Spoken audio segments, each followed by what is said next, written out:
তৃণমূলের থেকে টাকা পান, তৃণমূলের থেকে টাকা পান, শান্তি নিকেতন থেকে টাকা পান, শান্তি নিকেতন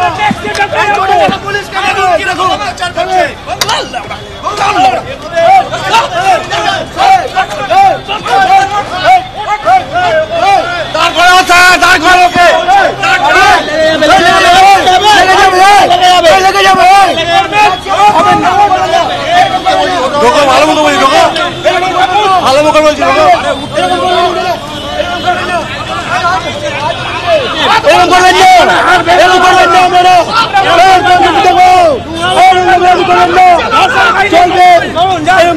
পতাকা নিয়ে আমরা শান্তি ভাবে বসবাস করছেন, কিন্তু যেভাবে দেখুন পুলিশ কিভাবে 4 ঘন্টা আমাদের জন্য দাঁড়িয়ে আছে, কিন্তু ধর্ষকরা যখন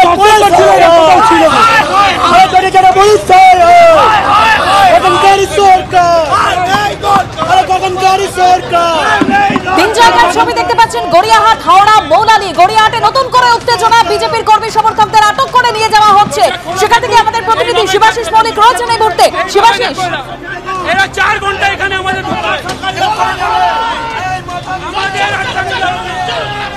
আটকানো যাবে না, বিজেপিকে আটকানো যাবে না এভাবে।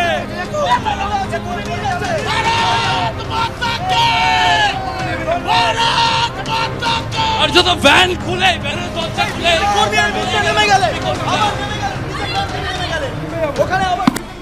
এরা কত কি করবে देखे कितना दम है लोग में भी, इनका लाठी में और हम लोग का भी छाती में कितना दम हम लोग देखेंगे। ভ্যান থেকে নেমে পড়লেন বিজেপি কর্মীরা, ভ্যান খুলে নেমে পড়লেন বিজেপি কর্মীরা। দেখুন কে বাবা মানে চোট লেগেছে, দেখুন দেখুন দেখুন মানে দেখুন এদেরকে আমাদের কিভাবে আমাদের উপর অত্যাচার করেছে। গাড়িকে ধরতে পারে না এই দালাল পুলিশ, এই দালাল পুলিশ ধর্ষণ গাড়িকে লুকিয়ে রাখছে। এই দালাল পুলিশ আমাদের শাস্তি হয় না, ধর্ষণকারী শাস্তি হয় না এই পশ্চিম বাংলায়।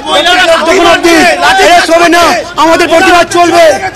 আর এই দালাল পুলিশ দেখুন দরওয়াজা জবরদস্তি বন্ধ করে আমাদেরকে নেওয়াচ্ছে।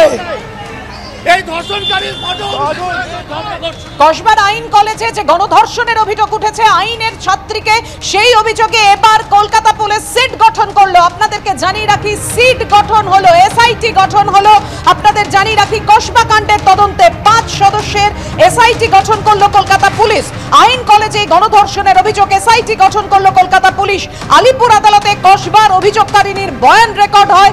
এবার আইন কলেজে গণধর্ষণের সেই অভিযোগে এসআইটি গঠন করলো পুলিশ। অ্যাসিস্ট্যান্ট কমিশনার থাকছেন নেতৃত্বে। কলকাতা পুলিশের এসআইটিতে অ্যাসিস্ট্যান্ট কমিশনারের নেতৃত্বে এই পুরো তদন্ত হবে, কসবা কাণ্ডের তদন্ত হবে। 5 সদস্যের এসআইটি গঠন করলো কলকাতা পুলিশ। কথা বলবো, আমাদের সঙ্গে রয়েছেন আমাদের প্রতিনিধি হিন্দল দে। হিন্দল, আরো বিস্তারিত জানতে চাইছি তোমার কাছ থেকে। একেবারেই দেখো, লালবাজার সূত্রে যে খবর পাওয়া যাচ্ছে, কিছুক্ষণ আগেই যেই খবর পাওয়া গিয়েছে যে এই কসবা কাণ্ডের তদন্তে কিন্তু এবার লালবাজার স্পেশাল ইনভেস্টিগেশন টিম বা সিট গঠন করেছে। এবং এই সিট গঠন করার পর লালবাজার সূত্রে যেটা জানা যাচ্ছে যে মোট 5 সদস্যের এই টিম গঠন করা হয়েছে। ডিসি এসএসডি একজন অ্যাসিস্ট্যান্ট কমিশনার যার নাম প্রদীপ কুমার ঘোষাল, তার নেতৃত্বে কিন্তু এই সিট কাজ করবে, তেমনটাই কিন্তু লালবাজার সূত্রে খবর।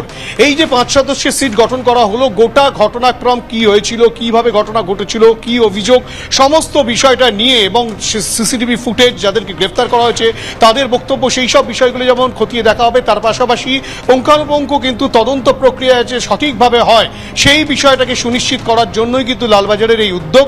এবং লালবাজার সূত্রে কিছুক্ষণ আগেই যে খবর, 5 সদস্যের সিট গঠন করেছে লালবাজার।